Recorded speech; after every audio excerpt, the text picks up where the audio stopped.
मेरे प्रिय, सुबह तुम जैसे ही सोकर उठे, मैं तुम्हारे बिस्तर के पास ही खड़ा था। मुझे लगा कि तुम मुझसे कुछ बात करोगे। तुम कल या पिछले हफ्ते हुई किसी बात या घटना के लिए मुझे धन्यवाद कहोगे, लेकिन तुम फटाफट चाय पीकर तैयार होने चले गए और मेरी तरफ देखा भी नहीं। फिर मैंने सोचा कि तुम नहा के मुझे याद करोगे, पर तुम इस उधेड़बुन में लग गए कि तुम्हें आज कौन से कपड़े पहनने हैं। फिर जब तुम जल्दी से नाश्ता कर रहे थे और अपने ऑफिस के कागज इकट्ठे करने के लिए घर में इधर से उधर दौड़ रहे थे, तो भी मुझे लगा कि शायद अब तुम्हें मेरा ध्यान आएगा, लेकिन ऐसा नहीं हुआ।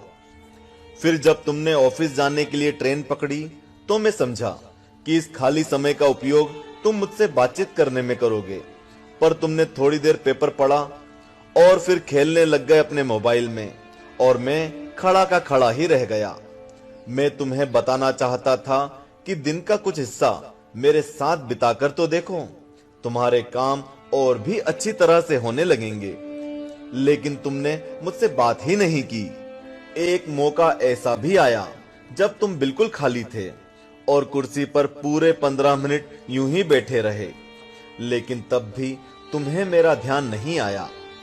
दोपहर के खाने के वक्त जब तुम इधर उधर देख रहे थे, तो भी मुझे लगा कि खाना खाने से पहले तुम एक पल के लिए मेरे बारे में सोचोगे, लेकिन ऐसा नहीं हुआ।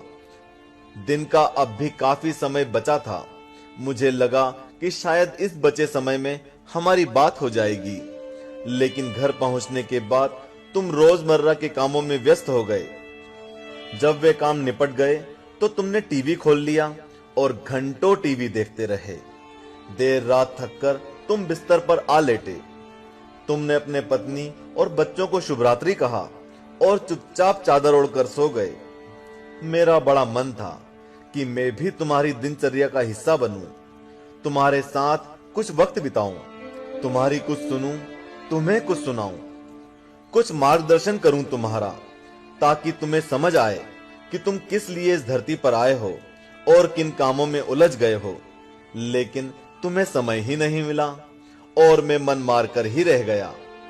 मैं तुमसे बहुत प्रेम करता हूं।